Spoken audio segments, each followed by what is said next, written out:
Buena luna, seres de la noche. Bienvenidos una vez más a un nuevo episodio de Nunca apagues la luz.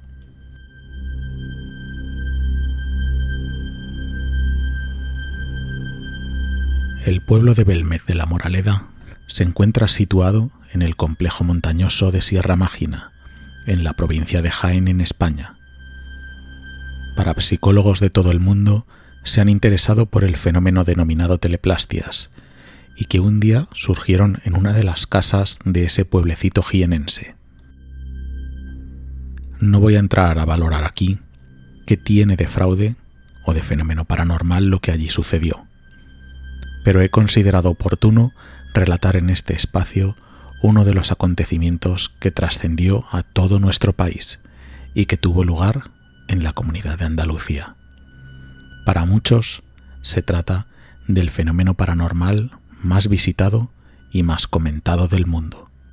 Hoy quiero hablarte de las caras de Belmez.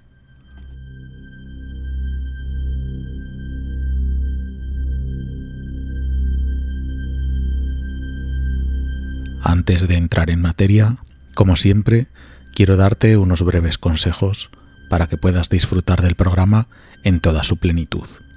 El primero de todos es que busques un lugar tranquilo donde puedas escuchar el programa lo más relajado posible, como puede ser el salón de tu casa, acomodado en tu butaca o en tu sofá favorito, y desde donde puedas tener controladas todas las puertas y ventanas de la estancia. Quizás prefieras escucharlo desde tu cama antes de irte a dormir. No hay un lugar mejor que ese. Pero acuérdate, antes de acomodarte, de mirar siempre debajo de la cama, solo por lo que pudiera pasar. Pero quizás seas de los que prefieres escuchar el programa en la soledad de tu coche y a poder ser en mitad de la noche. Pero ten cuidado, siempre pon un ojo en el retrovisor, no vaya a ser que se te cuele en el asiento de atrás alguna presencia no invitada. Mi segundo consejo es que visites nuestras redes sociales, donde periódicamente vamos actualizando información de los casos. Nos puedes localizar tanto en Instagram, en Facebook o en YouTube, buscándonos por Nunca apagues la luz. O si lo prefieres, en nuestra página web nuncaapagueslaluz.blogspot.com. Y mi tercer y último consejo es que en la oscuridad es muy probable que no estés solo ni seguro. Por tanto, nunca apagues la luz.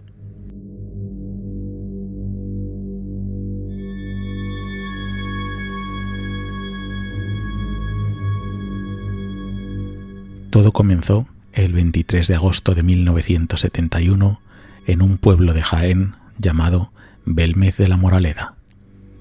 Allí, una propietaria de la vivienda situada en la calle Real número 5, doña María Gómez Cámara de Pereira, descubrió en el suelo de cemento de la cocina de su vivienda una extraña mancha. Observó que poco a poco, en la zona próxima a la chimenea, esta mencionada mancha fue adquiriendo el aspecto de un rostro humano. A medida que avanzaba el día, la sombra se fue consolidando hasta adoptar un aspecto inequívoco.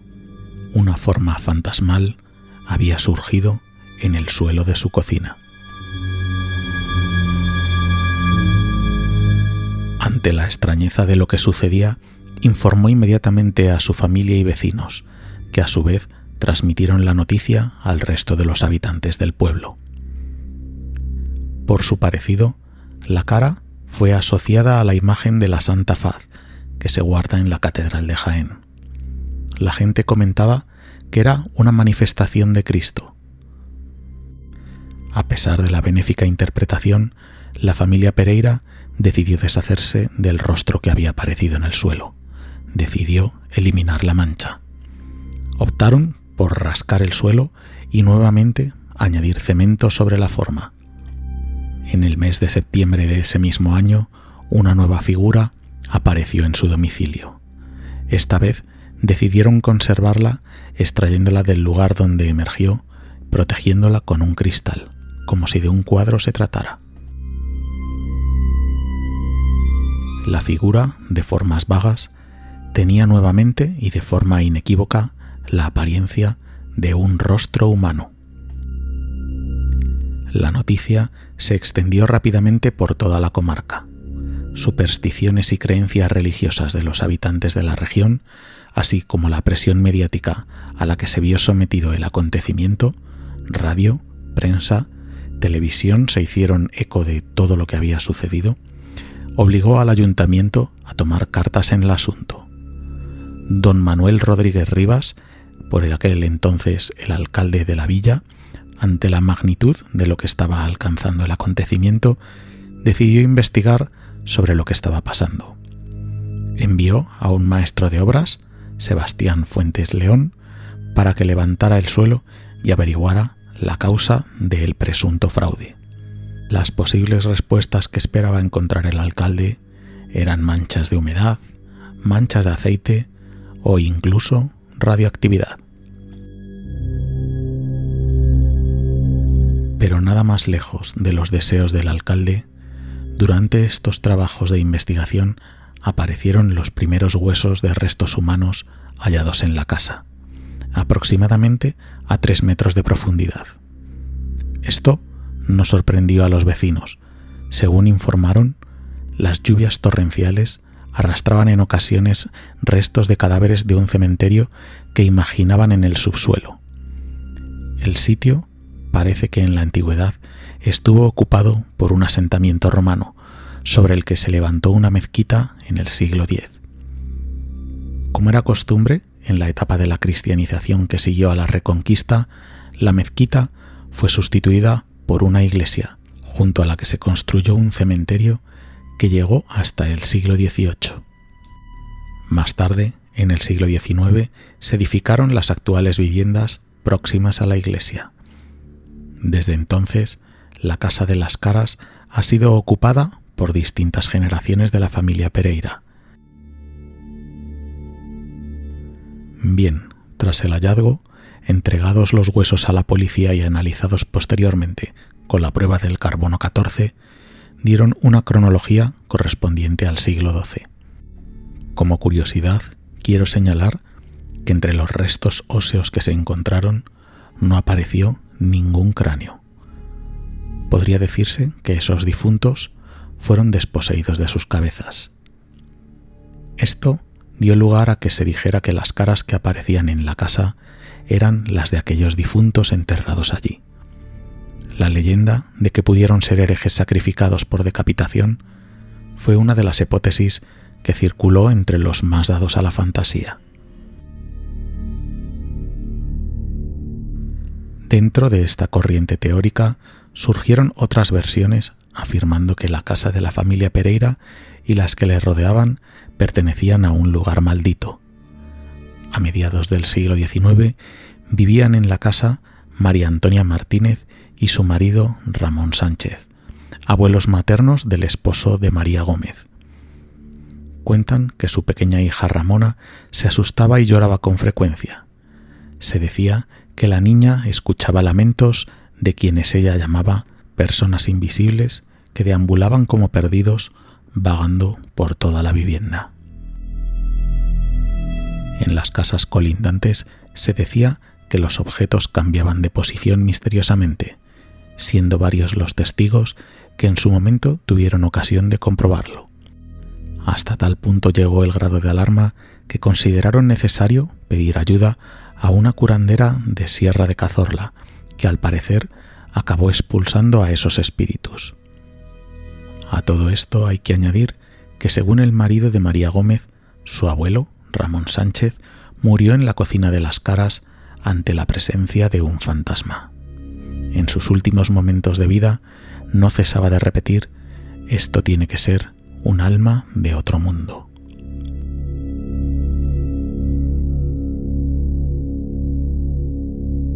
Con el paso de los días, lo acontecido en la casa de María Gómez corría como la pólvora. El primero en dar la noticia en la prensa escrita fue un reportero del periódico local El Ideal, bajo el título "Un rostro que aparece y desaparece de un fogón". la presencia circunstancial de otros corresponsales del diario Pueblo, como Leo Casado o Martín Semprún, que se hicieron también eco del caso, le dieron repercusión a nivel nacional. Los visitantes llegaron por miles, llegando a triplicar el número de habitantes del pueblo. Hasta tal punto fue así que el gobernador civil de Jaén, Ruiz de Córdoba, tuvo que ocuparse personalmente del evento. Llegó a personarse en la casa de María y teniendo que rendir cuentas al ministro de la Gobernación, Tomás Garciano Goñi. Las especulaciones sobre si era un reclamo para atraer el turismo o si simplemente era un fenómeno extraño no se hicieron esperar. El diario ABC publicaba en sus páginas que las Caras de Belmez se habían convertido en una lucrativa atracción turística. Para completar su informe, Ruiz de Córdoba pidió a su amigo personal y profesor de la Universidad Autónoma de Madrid, Germán de Argumosa, al cual ya hemos tenido el placer de conocer en el episodio en el que hablamos de psicofonías, le pidió que realizara una investigación sobre lo que estaba aconteciendo en ese pueblo de la serranía de Jaén.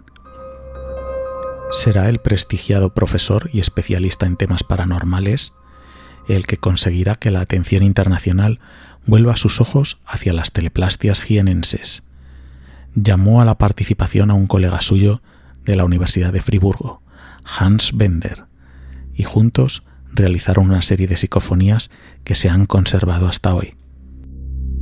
Entre los mensajes recogidos hay uno que es realmente inquietante, que dice: "El infierno empieza aquí".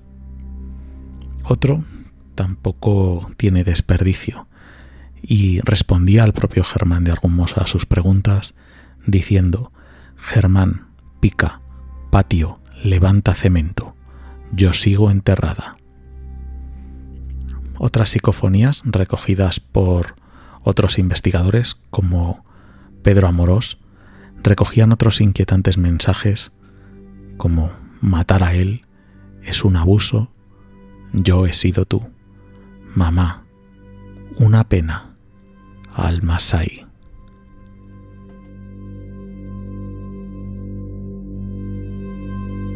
Para obtener resultados definitivos, Germán de Argumosa solicitó que la habitación de las Caras fuera sellada durante algún tiempo, para poder comprobar la evolución del fenómeno. Nadie entró en la cocina durante los 3 meses que estuvo sometido al experimento. Se encargó de levantar acta del procedimiento el notario Antonio Fernández Luque. Se pudo comprobar que 16 caras nuevas habían aparecido durante ese periodo, y así lo dejó constatado. Se dice pronto: 16 nuevas caras, 16 nuevas formas con aspecto humano o semi-humanoide, 16 nuevas teleplastias.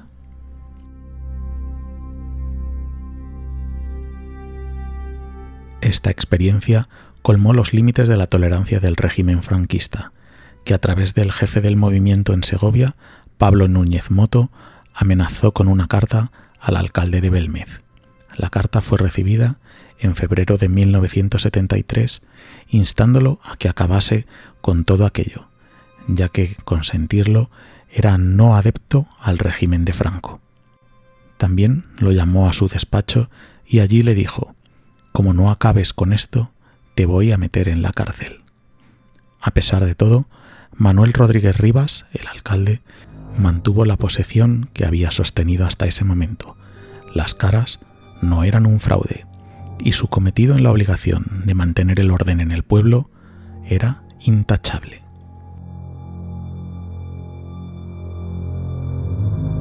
A medida que la noticia iba llegando a más y más lugares por toda España y el mundo, las visitas para contemplar el extraño suceso se hicieron multitudinarias. Las declaraciones de Germán de Argumosa aportaron credibilidad a los hechos. Era frecuente ver a famosos de la vida pública, como toreros o cantantes, acercarse al pueblo de Belmez para contemplar el extraño acontecimiento. Tal era la repercusión que hasta los nietos del dictador Franco se contaron entre los curiosos que esperaban para ver las caras. Otros investigadores se fueron añadiendo más tarde a los estudios, como Pedro Amorós, Iker Jiménez o Jiménez del Oso.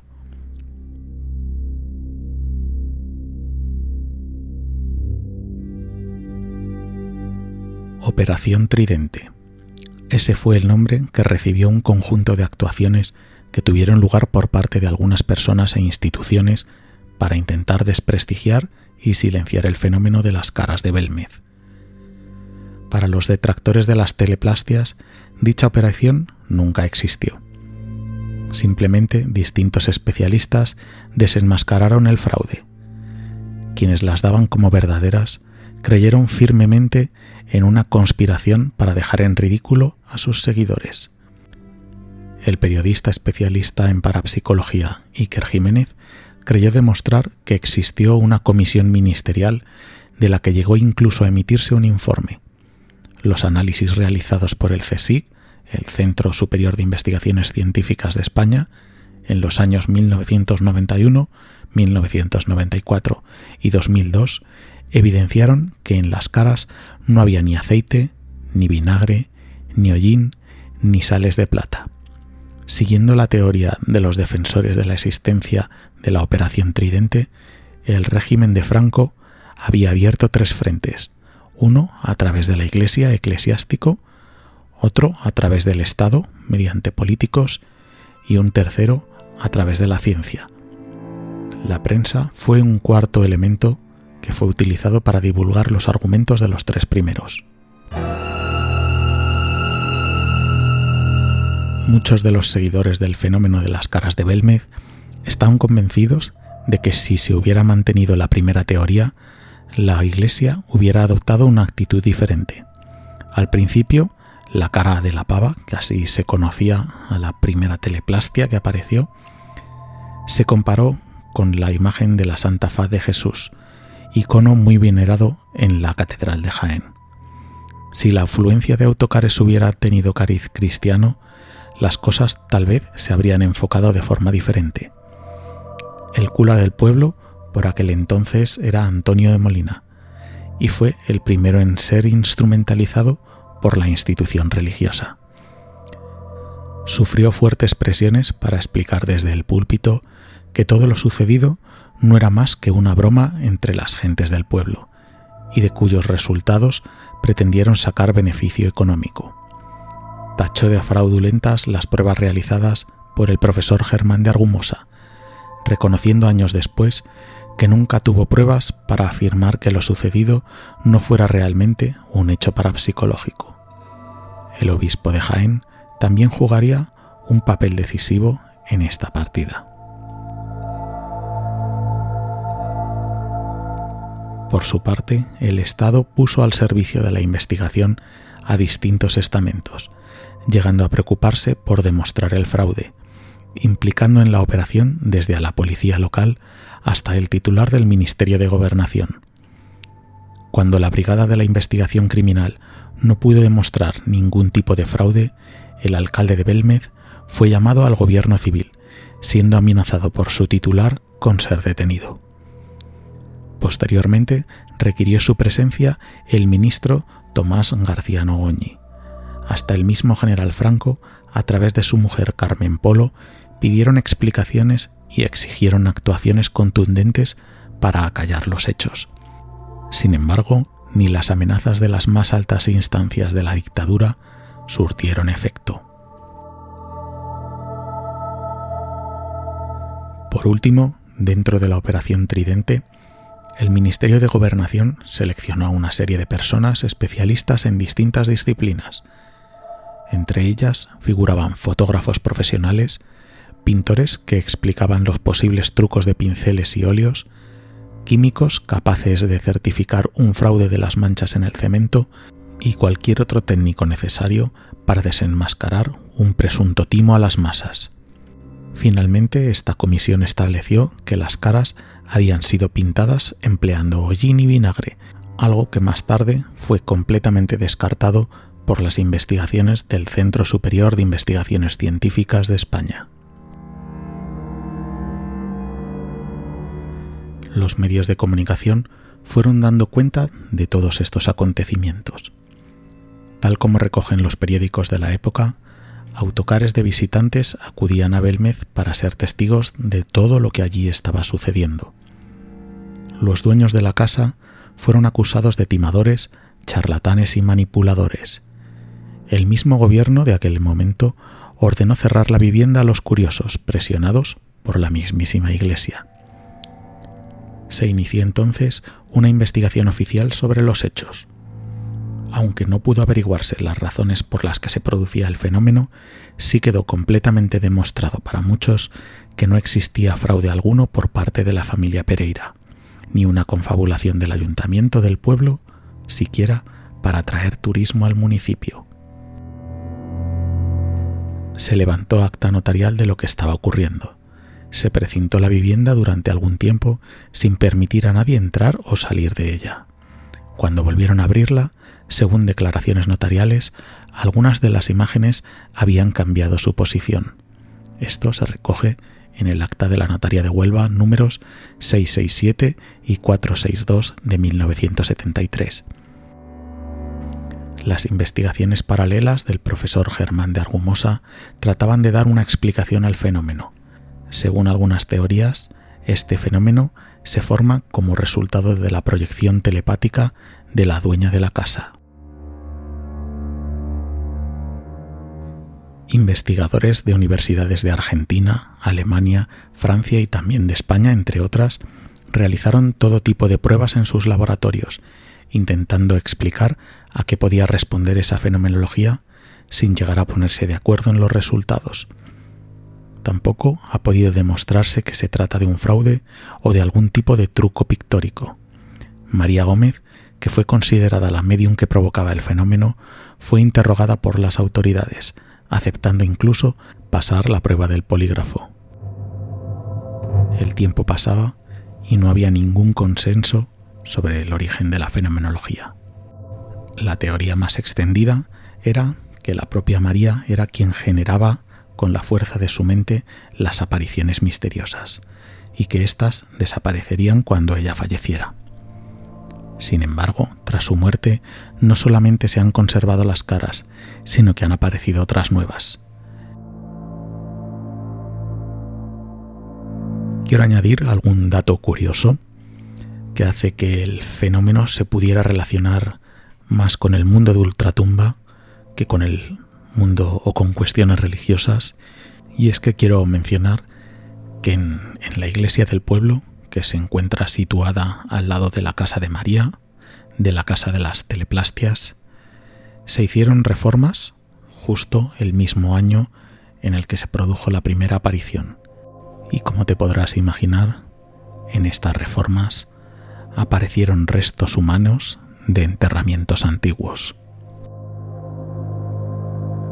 Otro dato curioso que llamó la atención a los investigadores es la consideración de que las teleplastias parecen estar vivas, ya que evolucionan en sus formas. La famosa denominada la pava, la primera teleplastia que apareció en la casa de Belmez, se perfiló primero solo con los ojos, luego la nariz, luego la boca y así hasta formarse en varios días la cara que podemos contemplar a día de hoy. Y no solo eso, sino que también las expresiones faciales de las caras de la casa de Belmez también cambian a su antojo y sin ningún tipo de manipulación humana.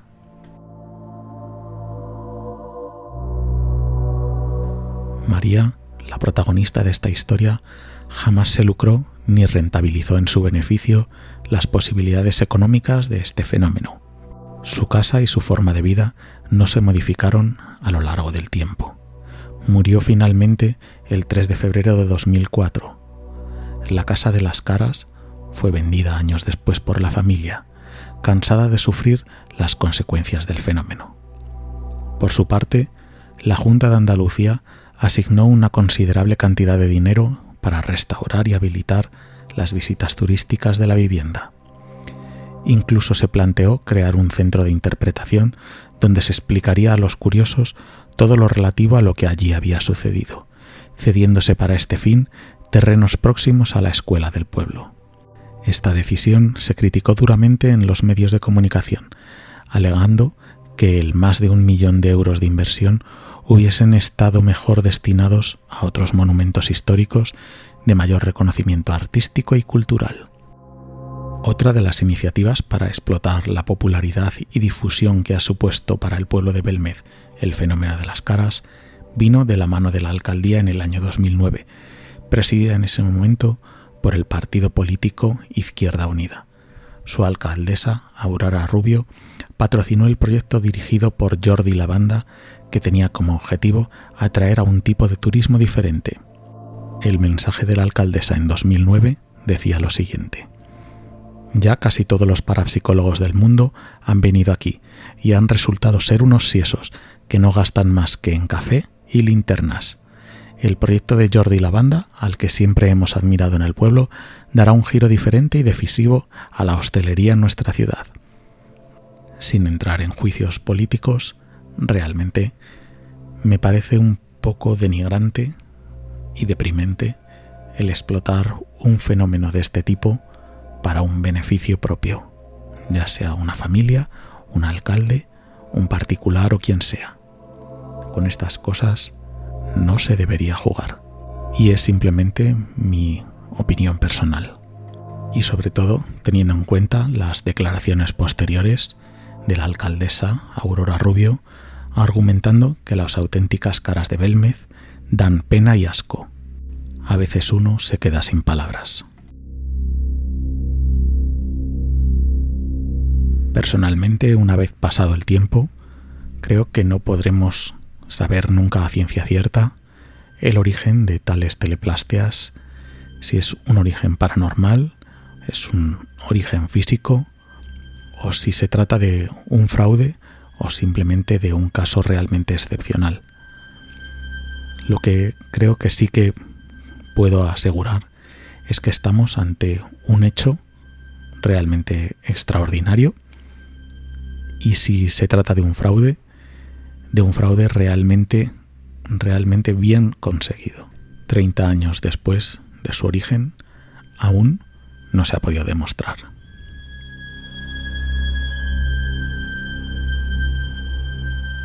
Las caras de Belmez, uno de los casos paranormales o de las investigaciones paranormales con mayor repercusión a nivel mundial, que quizás es menos aterrador o menos sobrecogedor que un exorcismo, que una fenomenología de tipo poltergeist, sobre todo si es extrema. Pero te reto a que pases una noche en la Casa de las Caras, en la Casa de las Caras de Belmez. Pero recuerda, cuando estés allí, es muy probable que en la oscuridad no estés solo ni seguro. Por tanto, nunca apagues la luz.